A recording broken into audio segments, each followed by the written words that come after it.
Hola, hola peloteras, hola, hola peloteros. Welcome to la llave inglesa con una noticia trágica que nunca esperamos dar y que nunca quisimos contar. Diogo Jota ha muerto en accidente de tráfico en la provincia de Zamora, en casualmente mi provincia. Una noticia que une el fútbol inglés y el fútbol que a mí me gusta promocionar, que es el de mi ciudad y el de mi equipo. Ha sido un accidente de tráfico en la provincia de Zamora, en la localidad de Cernadilla de Sanabria, y aquí tenemos que hablar, lógicamente, de esto, homenajear a Diogo Jota en la medida de nuestras humildes posibilidades y recabar los pocos datos que tenemos de ese accidente mortal de tráfico que le ha costado la vida a él y a su hermano portugués. Está claro que este programa está impregnado de un tono triste, pero también lo intentaremos levantar con nuestras movidas de siempre. Hablaremos de la derrota del City, que era nuestro tema estrella, contra Al Hilal, ha quedado fuera del Mundial de Clubes, siguen los problemas crónicos del equipo de Guardiola. También continúa adelante en la competición el Chelsea, que tiene un cuadro bastante despejado y al que intentaremos reformar, porque hoy nos toca hablar del cuarto por la cola de la pasada Premier y del cuarto por arriba de la pasada Liga Inglesa. Para hablar de la tragedia de Diogo Jota y de todo lo demás, para que el programa siga teniendo al fin y al cabo su parte alegre, ya nos acompaña como siempre el gran Paul. ¿Qué tal, Paul? Muy buenas. Hola, muy buenas. Pues sí, que obviamente no podíamos pasar por alto lo que ha pasado, ¿no? En Zamora, en la madrugada del jueves, con Diogo Jota y su hermano. Obviamente muy triste cuando lo he visto esta mañana. Iba en su coche justo después de las 12:30 de la noche. Ahí por Zamora salió de la carretera y se incendió y no pudieron, los bomberos no pudieron salvar las vidas de los dos jugadores y es una noticia trágica para los dos futbolistas, porque también su hermano André antes jugaba, ¿no? en el Penafiel de la segunda portuguesa y es una noticia que y también demuestra que los futbolistas también son seres humanos, también utilizan las carreteras como nosotros y obviamente es un shock tremendo también obviamente para el fútbol inglés y para el Liverpool. Desde luego que es un shock y que nos recuerda la volatilidad de la vida humana, porque el jugador Diogo Jota iba en Lamborghini, o sea, ni siquiera ir en un coche de ricos te garantiza ni mucho menos nada, no estás libre de sufrir un accidente de tráfico. Queda mucho por esclarecer de las causas, de si fue algo sobrevenido que no se pudo evitar, hasta qué punto fue alguien imprudente, no podemos especular al respecto porque no lo sabemos, como tampoco sabemos demasiado, simplemente que iba en Lamborghini, que se salió, que pinchó un neumático, que se incendió y que iba junto a su hermano. ¿Qué hacía en la provincia de Zamora Diogo Jota? Es algo que yo me pregunto porque, como es lógico, me he quedado impactado cuando he leído la noticia y cuando he comprobado que era verdad, que no era ningún bulo, ninguna broma macabra de nadie, y he ido a buscar a ver si es que Diogo Jota era de Trás-os-Montes,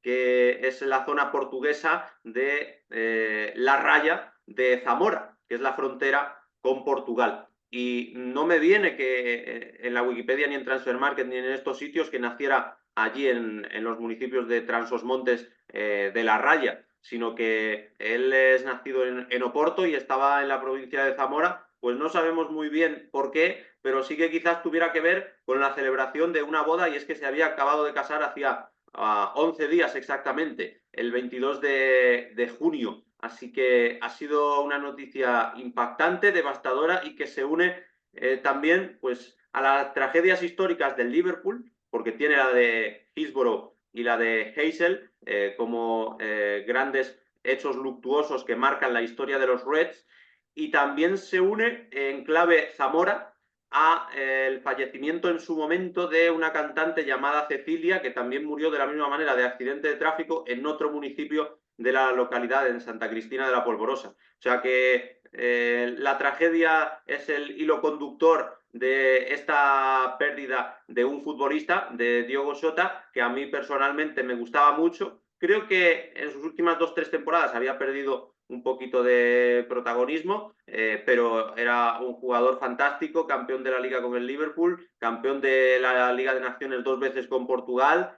y al que hemos perdido hoy y tenemos que recordar como merece. Por supuesto, ¿no? Obviamente aquí es un jugador muy conocido, obviamente, por su paso por el Wolverhampton primero y después por el Liverpool. Ya se salía en el Wolverhampton, por eso logró subir, ¿no? Obviamente el Wolverhampton pues tenía un montón de jugadores portugueses, ¿no? Por Jorge Mendes y todo eso. Y pues ya está en el Liverpool. eh, es cierto que, como dices, perdiendo algo de protagonismo, pero sí que jugó, ¿no? Bastantes encuentros y entró de suplente en el último partido de la temporada, a finales de mayo contra el Crystal Palace. Y me parece muy interesante y curioso notar que su último gol fue contra el Everton, ¿no? En un derby de Merseyside. Obviamente nadie sabía en ese momento que iba a ser su último gol, pero vaya manera de terminar, ¿no? De terminar con un gol así en un partido importante, siempre importante contra el Everton. Pero sí, no sabemos qué ocurrió, ¿no? Si esa zona está iluminada, si había, seguro que habrán todas las investigaciones sobre si había alguna cosa, algún problema con el coche o alcohol, lo que fuera. Eso ya se aclarará con el paso del tiempo, pero es una noticia horrible para todo el mundo y para obviamente el mundo del fútbol. Sí, futbolista Diogo Jota, que hay que recordar que también tuvo vínculo con el fútbol español, aunque fue muy breve. En esas operaciones extrañas que hace el Atlético de Madrid en el verano de 2016, yo lo recuerdo incluso jugando un ratito de un amistoso que marcó el segundo gol a la contra. Lo fichó de hecho y lo dejó cedido allí en Portugal un tiempo. Lo había fichado un año antes o así. Lo dejó cedido en Portugal un tiempo y se suponía, para los aficionados que no estaban bien metidos en cómo funciona el Atlético con estas operaciones, que Diogo Jota podría ser un diamante en bruto que se quedara en el primer equipo, como está sucediendo ahora mismo, por poner otro caso similar con Samu Lino. Sin embargo, es posible, Paul, que tú ni recordaras a primera vista que había pasado por el Atlético, porque es que no llegó ni a debutar en partido oficial, fue simplemente un ratito muy mínimo en un partido amistoso y ya luego en esas curiosas operaciones que se traen entre manos Jorge Méndez, Oporto, Atlético o Wolverhampton, que siempre ha sido como un triángulo de las Bermudas, también con Johnny Otto implicado en varios de estos equipos, con, bueno, varios futbolistas. Acabó en el Wolverhampton, Diogo Jota, y acabó subiendo junto, por ejemplo, a alguien que está jugando ahora mismo el Mundial de Clubes, que es Ruben Neves. Después destacó en el Wolverhampton y a mí siempre me gustó. La anécdota en los fantasy siempre era una opción que contemplaba, Diogo Jota. Siempre me lo fichaba yo a principio de temporada con el Wolverhampton porque estaba barato, en el Liverpool porque lo veía que también relación calidad-precio, rendimiento era muy interesante de firmar. Pero decir eso, que tuvo vínculo con el fútbol español, aunque poca gente lo recuerde ya. Sí, sinceramente, cuando me ha sorprendido cuando he visto esta mañana la foto de Jota en una camiseta de Atlético, porque sinceramente no tenía ni idea. Obviamente lo recuerdo perfectamente en el Wolverhampton y el Liverpool, y sí que me suena también su temporada en el Oporto, no mucho, pero sí que me suena, pero eso de haber estado en la capital de España sí que me sorprende mucho. No sé si fue un amistoso de la Carranza, que sé que muchas veces fue No, Atlético ha jugado en ese torneo de Carranza, pero yo no, sinceramente no tenía ni idea, no había visto a Jota en el fútbol español. Es cierto que obviamente estuvo muy poco tiempo por ahí, más para vender al jugador, ¿no? O para ceder al jugador, mejor dicho, sí. el Oporto, pero sí que es el vínculo que tiene con el fútbol español, aunque yo creo que también por lo conocido que es en Europa. Además, España, como ha ocurrido en suelo español, obviamente con un jugador portugués que obviamente es vecino de España, y yo creo que es normal que obviamente esté en todas las noticias de la prensa española. Sí, encima el día que se juega un España-Portugal de fútbol femenino que también contaremos, obviamente la Federación Portuguesa ya ha pedido minuto de silencio. Bueno, es que no sabemos muy bien qué enfoque darle. Estamos hablando en general de todo lo que recordamos de Shota y de todo lo que conocemos del accidente de tráfico, pero no sabemos si tender más a hablar de lo que fue Shota o a hablar más de la desgracia que le ha ocurrido, porque estamos todos un poco igual. El Liverpool ha tardado muchísimo en publicar algo al respecto, también de una manera muy escueta, intentando no meter la pata. Y es que es todo bastante alucinante, es de esas malas noticias sobrevenidas y que no te queda otro remedio que afrontar, y también para eso estamos los que nos dedicamos a la comunicación, pero que es complicado de creer y de asimilar y luego de relatar de la manera más conveniente posible. En todo caso, descanse en paz Shota y nos seguiremos acordando de él siempre. Yo ya te digo, es que es un jugador que no es de esos que pase desapercibido o que yo considere, que tampoco lo diría hoy, pero tampoco considerado nunca que está sobrevalorado. No, no, es que a mí Diogo Jota me gustaba y me parecía un jugador útil y además casi forma parte en su muerte del Club de los 27, cuando se cuenta que muchos famosos han perdido la vida a la edad de los 27 de manera trágica. Bueno, pues Diogo Jota tenía 28, pero su hermano tenía 26, así que a su manera forman parte del club de los 27 y bueno, por mi parte, como zamorano, pues espero que no quede Zamora como una provincia en la que pasan demasiadas tragedias. No solo pasan tragedias, hombre, también tenemos cosas buenas que decir, pero sí, hoy nos teníamos que volcar con este asunto porque así lo requería la situación. Por supuesto, aquí pues nosotros tenemos que hacer eso, ¿no? Como periodistas, lo importante es aprender la flexibilidad, que tú tienes algo planeado y luego pues se puede cambiar en el momento, pero también creo que hoy es un test verdadero de la responsabilidad de los periodistas, contrastar información que a veces, por ejemplo, esto como dices que han tardado y yo lo veo normal, también porque hay que verificar todo. Esto no es un rumor de fichaje donde puedes equivocarte y más o menos no pasa nada.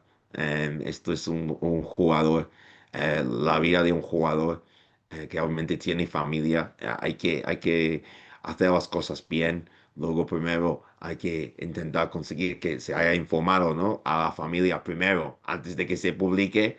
Si tienes alguna información interna, hay muchas cosas aquí en juego y luego, pues, por supuesto, la responsabilidad de publicar contenido y no especular como periodistas, eso se lo dejamos a la gente de redes sociales y también, por supuesto, de aceptar con los nombres y no hacer como hizo algún tuitero y poner la foto de Andrés Silva del Leipzig en la foto cuando es el hermano de Diogo Jota de Penafiel.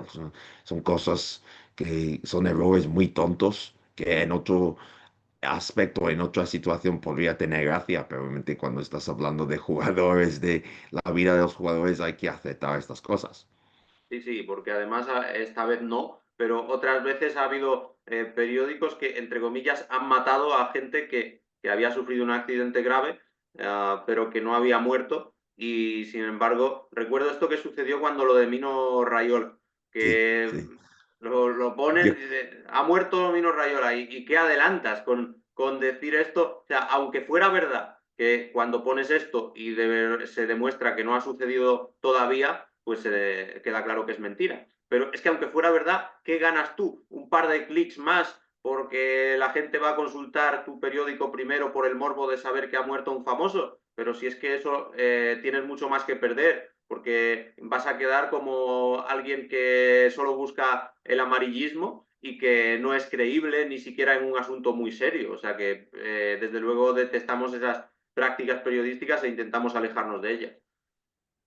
sí, por supuesto, ¿no? Yo creo que intentaron matarlo dos veces. Sí, Yo creo que pasó dos veces, pero también obviamente me recuerda lo que pasó creo que pasó en el Riazor, ¿no? Con Iván Cuellar, cuando salió del autobús y había una mujer, creo que con un infarto o algo así, y alguien dijo que se encargaba con la afición del Deportivo, si recuerdo bien, no sé si fue el Deportivo, pero cuando jugaba en el Sporting de Gijón, y luego dijo cosas al periodista quejándose en la rueda de prensa. Y esto ya es de hace 5 o 10 años, pero bueno, 10 años yo creo, pero seguro que estará ahí en redes sociales.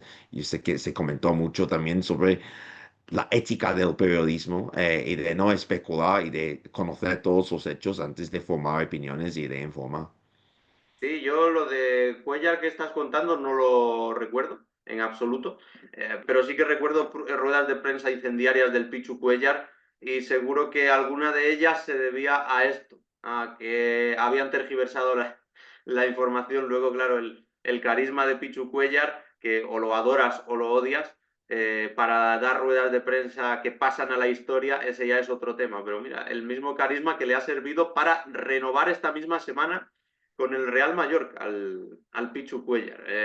Anécdotas que salen a colación en un día como hoy, inevitablemente marcado por lo de Diogo Jota. Acabamos de leer despedida de Cristiano Ronaldo, lógicamente consternado, diciendo que no tiene sentido que justo ahora, vamos, es que nunca es buen momento para perder a un compañero de selección y entiendo yo que a un amigo, que también por cierto tenía cualidades Cristiano Ronaldescas a su nivel, porque era un delantero ratonero, listo, buen rematador de cabeza.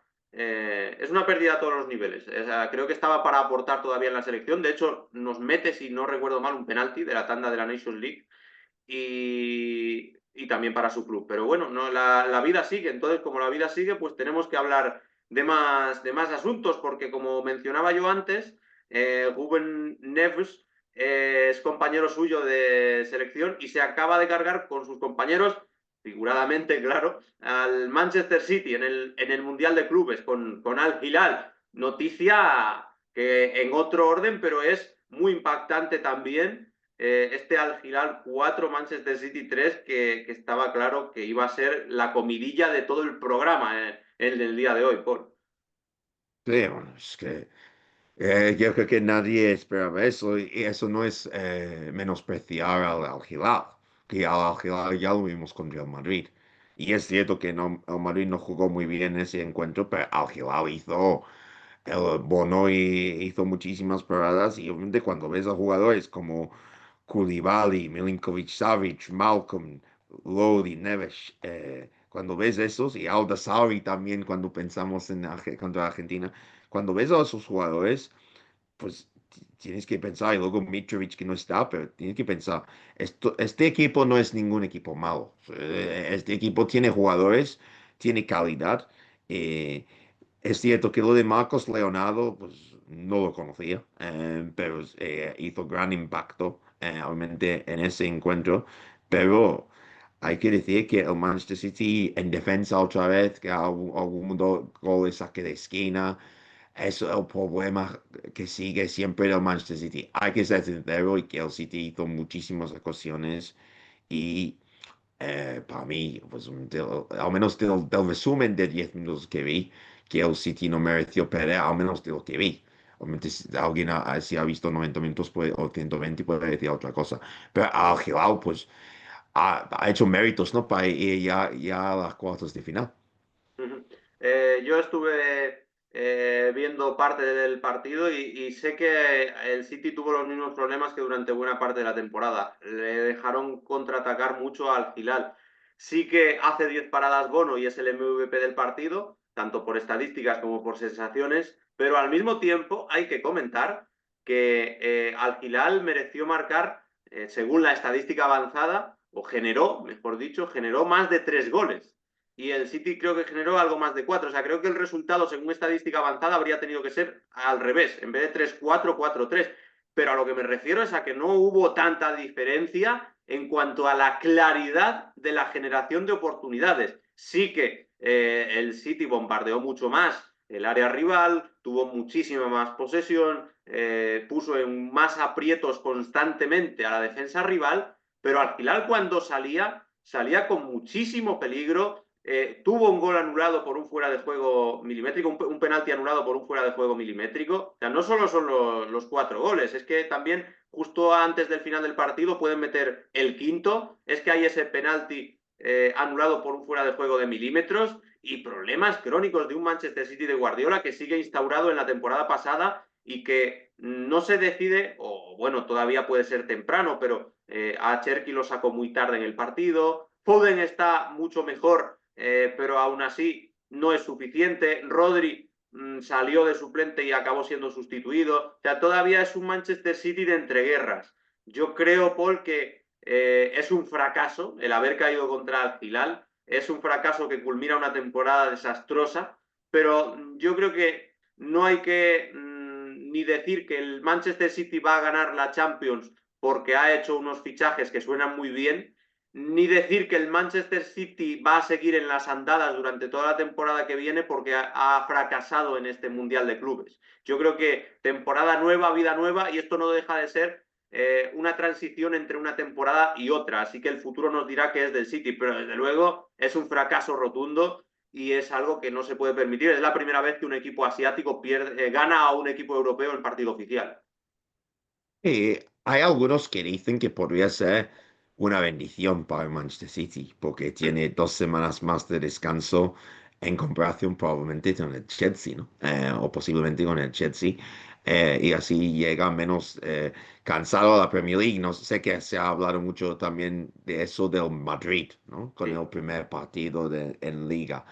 Pero estoy de acuerdo, para mí es un fracaso perder contra Al Hilal en octavos de final del Mundial de Clubes, pero estoy de acuerdo también con lo que has comentado, que cuando tienes un equipo hay que juzgarlo, en mi opinión, por lo que hace en liga, en 38 encuentros, porque creo que en 38 partidos se refleja de manera justa cómo es un equipo en estos torneos cortos, que para mí, por el Mundial de Clubes o incluso, por ejemplo, Copa o Champions, hay que también, se premia más la pegada, el estar en los momentos grandes y de lucir en esos momentos y también hay un factor suerte. Hay un factor suerte que es todo se decide un partido o a dos. Y nuevamente gana el mejor si es a dos, pero sobre todo puede pasar, es una cosa de momentos y si es a un partido puede pasar de todo.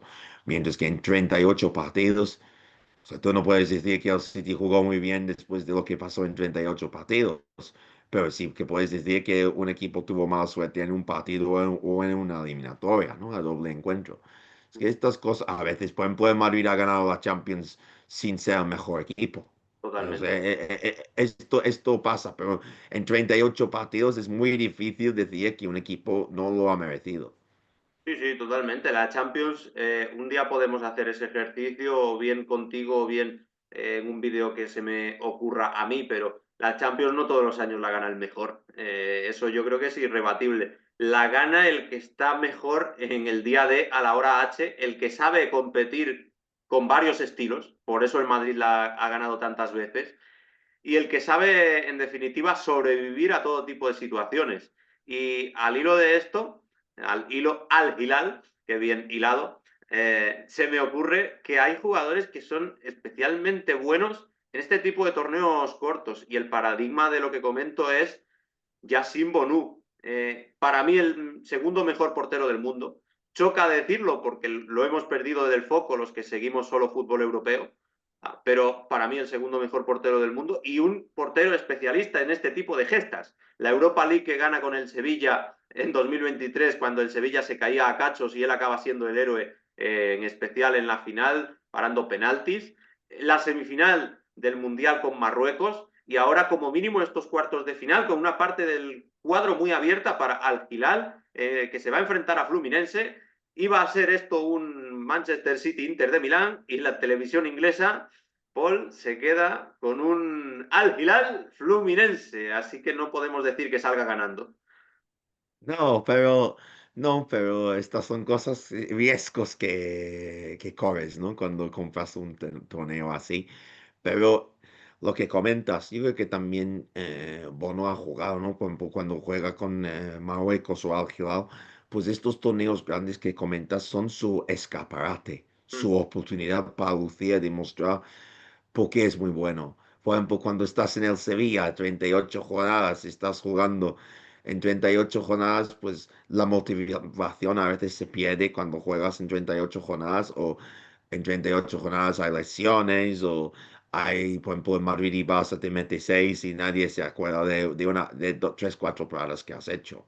O sea, estos son, en torneos cortos, yo creo que se neutraliza todo. Se neutraliza todo. Además, estos torneos que comentas se disputan en verano, donde también hay otros factores en juego, como el calor, o si quieres, como aprovechó bien el Benfica contra el Chelsea, tienes las tormentas y los parones del juego.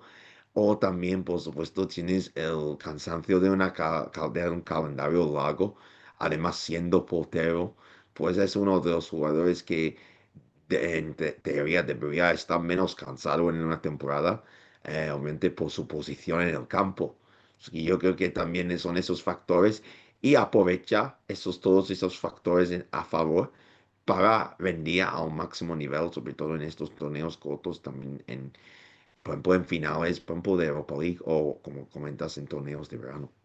Y después que hay jugadores que también no son tan especialistas en brillar en tantos torneos cortos como Yassin Bonu, pero que sí que son especialistas en hacer partidos contados buenos, salpicados a lo largo de la temporada. Estoy pensando claramente en Joao Cancelo o en Renan Lodi. Los dos laterales son muy así. O sea, Renan Lodi tiene algún partido en el Atlético cuando llega que piensas, ostras, esto va a ser un cañón, va a ser el nuevo Marcelo de Brasil. Luego se queda en Renan Lodi. Y tienes a un Joao Cancelo que ha pasado por muchísimos clubes grandes de Europa, Barça, Manchester City, Inter de Milán, y es por algo, y es porque tiene una potencia ofensiva descomunal. Luego se desconecta de los partidos y de las temporadas, pero son jugadores que a un partido, complementados con Ruben Neves, que para mí está para... Yo voy a decir una barbaridad. Ruben Neves en el Madrid actual no desentonaría. Están poniendo a Arda Güler ahí de medio centro. Es ese tipo de jugador. A mí me gusta mucho Ruben Neves y ese Milinkovic Savic que toda la vida sonó, con lo cual Al Hilal está llegando muy lejos, más de lo que se preveía, pero yo cuando empecé a ver la alineación de Al Hilal, digo, me fío más de Al Hilal que de los equipos de Sudamérica. Te lo digo con el corazón en la mano. Me parece que tiene jugadores más expertos y más capaces de liarla en un torneo como este. Y de momento van contra un sudamericano en cuartos de final. Por esa zona del cuadro, Paul, está el Chelsea que se enfrenta a otro sudamericano, el segundo que queda, el segundo de Brasil, Palmeiras. ¿Cómo ves al Chelsea? ¿Lo ves en la final? Porque se le ha abierto una puerta de par en par, tú mismo me lo decías ayer, pero tampoco es que el Chelsea esté jugando de maravilla, pero tiene mucha pegada. No, y es cierto también que jugó algunos de los menos habituales en fase de grupos. Luego ya contra el Benfica sí que pusieron a más titulares. Es interesante lo que comentas sobre, por ejemplo, los equipos Al Hilal en comparación con los sudamericanos. Yo creo que Al Hilal tiene más destreza, tiene más talento. Mm. Lo que sí que creo en los sudamericanos es que tienen muchísima pasión. Eso Creo sí. que cuando ves a los dos equipos de Sudamérica, sobre todo los dos argentinos y también los portugueses, a lo mejor no son los más talentosos, pero tienen muchísima pasión. Sabes que parece que ganan 10 millones si ganan algún partido. O sea, y estos no se lo toman como amistoso. No, no. Por ejemplo, a veces yo creo que sobrepasan el límite, pero los equipos brasileños también, yo creo que contra el Flamengo contra el Bayern de Múnich, para mí decepcionó. Pero es cierto que Palmeiras, por ejemplo, ha hecho bien. Ganó también contra el Botafogo y el Palmeiras pues, lo buscó más. Pero sí que creo que realmente Estevao, eso me parece lo más curioso. Lo de Estevao jugando contra su nuevo club. Eso sí que me parece curioso, lo de Palmeiras contra el Chelsea. Eh, pero sí que yo creo que el Chelsea debería llegar a la final. Yo creo que ya los aficionados verán eso, que si no llega a la final ya es un fracaso, mirando lo que ha pasado con el cuadro. Yo también creo que el Chelsea debe llegar y además porque al final ya se está desgastando mucho con prórrogas. Si no se hubiera desgastado con la prórroga y no hubiera perdido otro jugador por el camino, como Aldausari, es que tienen muy poco banquillo al Hilal. Pero si tuviera un poquito más de banquillo, te digo que yo lo vería en la final y aún así no lo descarto. Así no lo descarto, pero sí, creo que acabará llegando el Chelsea. Bueno, tenemos que hablar, Paul, para aprovechar los minutos de los fichajes que se han producido en la liga inglesa, que son oficiales o a punto de ser oficiales, y las reconstrucciones. El Chelsea se ha intentado reconstruir con el último movimiento que ha sido fichar a Joao Pedro del Brighton.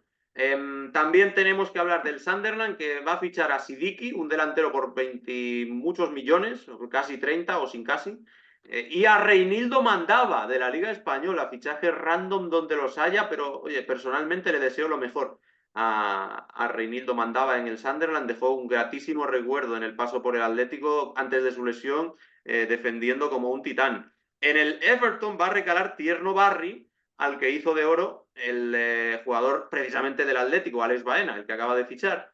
Y en el Arsenal suena también campanas porque es oficial Kepa, portería 100% española con David Raya. Y también está a punto de fichar a un extremo. Ya veremos si es Madueque, si esperan por Rodrigo. En el Tottenham también suena Kudus.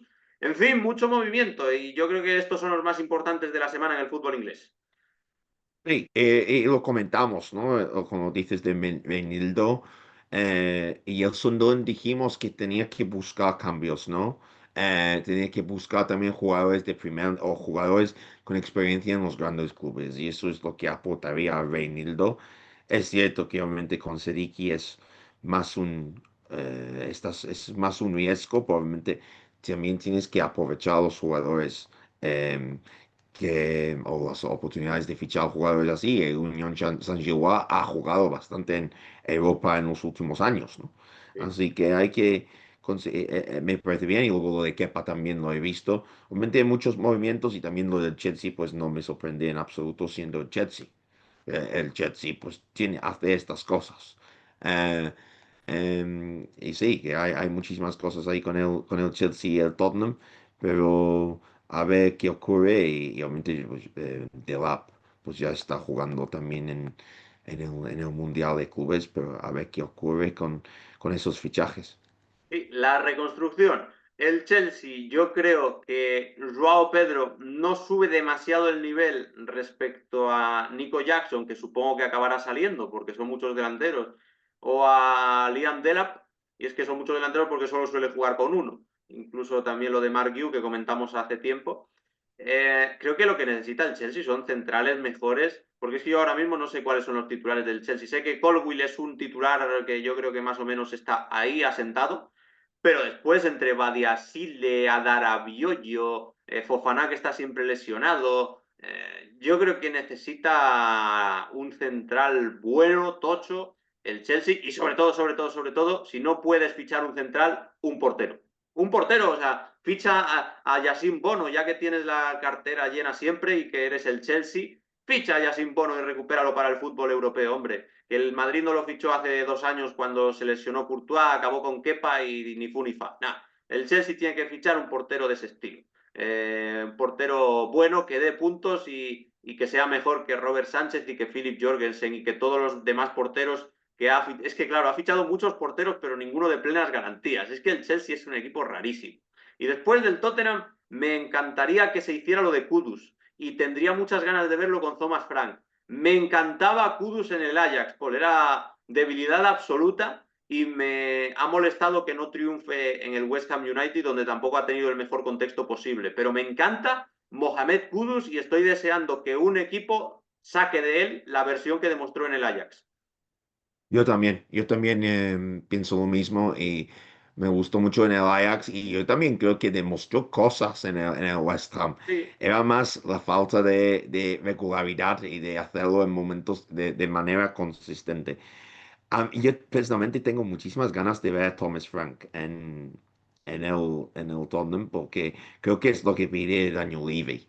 Un entrenador con experiencia, subiendo el nivel de su equipo y luego también teniendo un juego ofensivo, como hizo Postecoglou, pero creo que Thomas Frank lo va a hacer con un poco menos de riesgo, sobre todo contra los grandes, pero tiene experiencia de ganar contra los grandes. No va a ir por un 0-0. Es un equipo goleador, o el Brentford con Frank, era un equipo muy goleador y ha jugado partidos ganando 5-3, ¿no? Varios partidos así. Fútbol atractivo. También ha fichado unas defensas que ha tenido problemas en defensa. Tiene a Danso y también a Vucevic. O sea, Danzó, lo hemos visto, ¿no? Antes.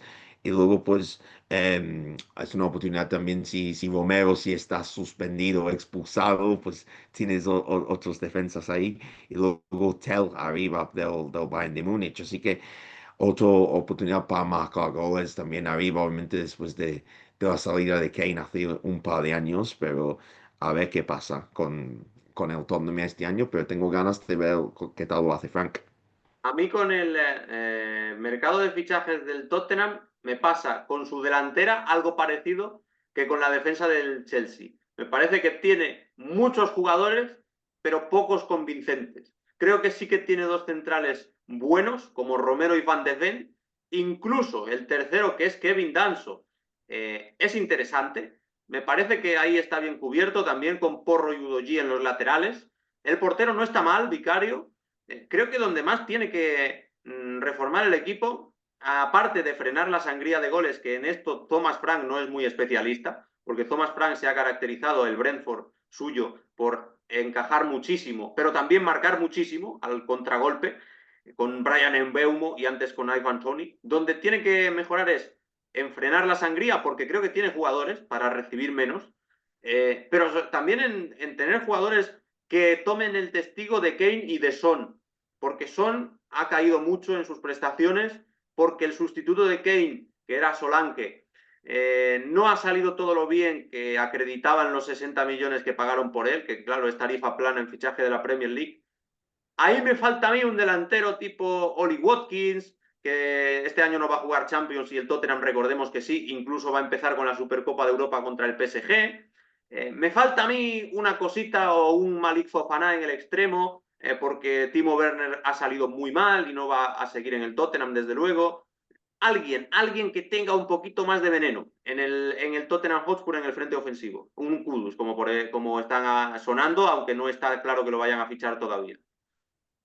Sí, y yo creo que también, además esos delanteros que comentas, pues no han estado, siempre ha estado mirando delanteros.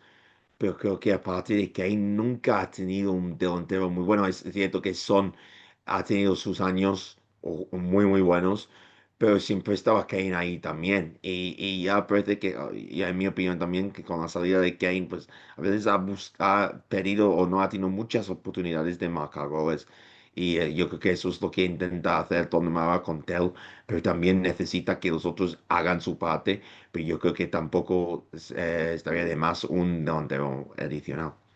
Mira, te digo el nombre que se me está ocurriendo sobre la marcha, que va a fichar por el Fenerbahce y me encajaría como un guante. John Duran, hablando del Aston Villa. O sea, John Duran lo pones en el Tottenham, es perfecto, porque es delantero joven, con potencial, con futuro, en equipo que necesita delantero y que le puede regalar la titularidad en un conjunto Champions. Debería haberse hecho lo de John Duran por el Tottenham. A mí me habría encajado mucho y me habría encantado que volviera a la Premier League después de su paso extraño por Arabia Saudí y de volver antes de lo previsto a Turquía. Va con José Mourinho, que también estuvo en el Tottenham. Pues mira, John Durán, estoy contento de la idea que se me ha ocurrido. Si yo fuera representante, lo habría intentado mover. John Durán al Tottenham.